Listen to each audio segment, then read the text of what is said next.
d'Alphonse Daudet, La mort du dauphin. Lu par Églantine pour Audiocité. Le petit dauphin est malade, le petit dauphin va mourir. Dans toutes les églises du royaume, le Saint-Sacrement demeure exposé nuit et jour, et de grands cierges brûlent pour la guérison de l'enfant royal. Les rues de la vieille résidence sont tristes et silencieuses, les cloches ne sonnent plus, les voitures vont au pas. Aux abords du palais, les bourgeois curieux regardent, à travers les grilles, des Suisses à bedaines dorées qui causent dans les cours d'un air important. Tout le château est en émoi.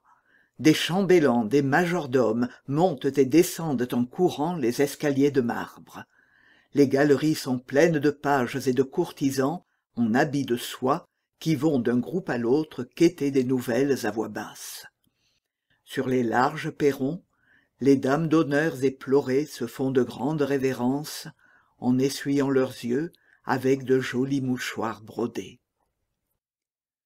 Dans l'orangerie, il y a nombreuses assemblées de médecins en robe. On les voit, à travers les vitres, agiter leurs longues manches noires et incliner doctoralement leurs perruques à marteau. Le gouverneur et l'écuyer du petit dauphin se promènent devant la porte, attendant les décisions de la faculté. Des marmitons passent à côté d'eux sans les saluer. Monsieur l'écuyer jure comme un païen. Monsieur le gouverneur récite des vers d'Horace. Et pendant ce temps-là, là-bas, du côté des écuries, on entend un long hennissement plaintif. C'est l'alezan du petit dauphin que les palefreniers oublient et qui appelle tristement devant sa mangeoire vide. Et le roi, où est monseigneur le roi? Le roi s'est enfermé tout seul dans une chambre au bout du château. Les majestés n'aiment pas qu'on les voie pleurer. Pour la reine, c'est autre chose. Assise au chevet du petit dauphin, elle a son beau visage baigné de larmes et sanglote bien haut devant tous, comme ferait une drapière. Dans sa couchette de dentelle, le petit dauphin, plus blanc que les coussins sur lesquels il est étendu, repose les yeux fermés. On croit qu'il dort, mais non, le petit dauphin ne dort pas. Il se retourne vers sa mère, et voyant qu'elle pleure, il lui dit « Madame la reine, pourquoi pleurez-vous? Est-ce que vous croyez bonnement que je m'en vas mourir ?» La reine veut répondre, les sanglots l'empêchent de parler. « Ne pleurez donc pas, madame la reine, vous oubliez que je suis le dauphin et que les dauphins ne peuvent pas mourir ainsi. » La reine sanglote encore plus fort et le petit dauphin commence à s'effrayer.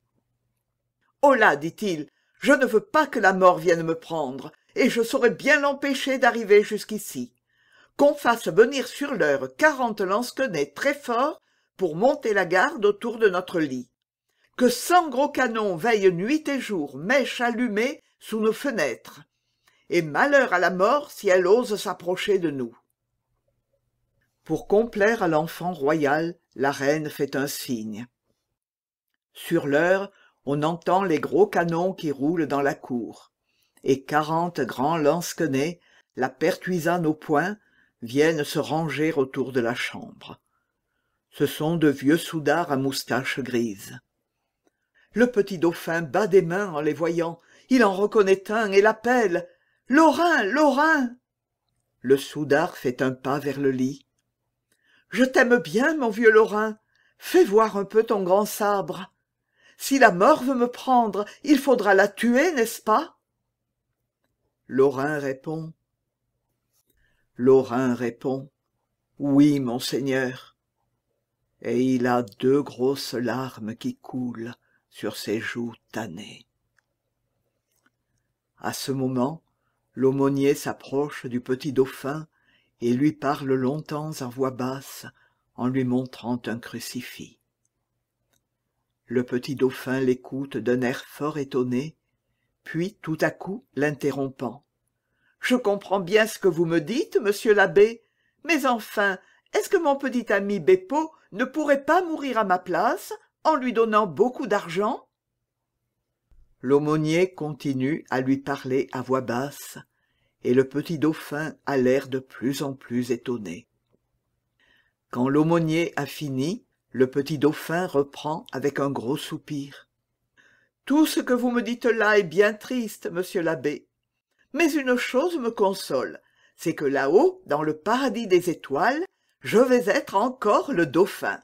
Je sais que le bon Dieu est mon cousin et ne peut pas manquer de me traiter selon mon rang. » Puis il ajoute, en se tournant vers sa mère, « Qu'on m'apporte mes plus beaux habits, mon pourpoint d'hermine blanche et mes escarpins de velours.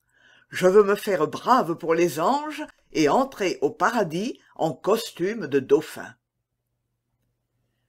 Une troisième fois, l'aumônier se penche vers le petit dauphin et lui parle longuement à voix basse. Au milieu de son discours, l'enfant royal l'interrompt avec colère. « Mais alors, crie-t-il, d'être dauphin, ce n'est rien du tout !» Et sans vouloir plus rien entendre, le petit dauphin se tourne vers la muraille et il pleure amèrement.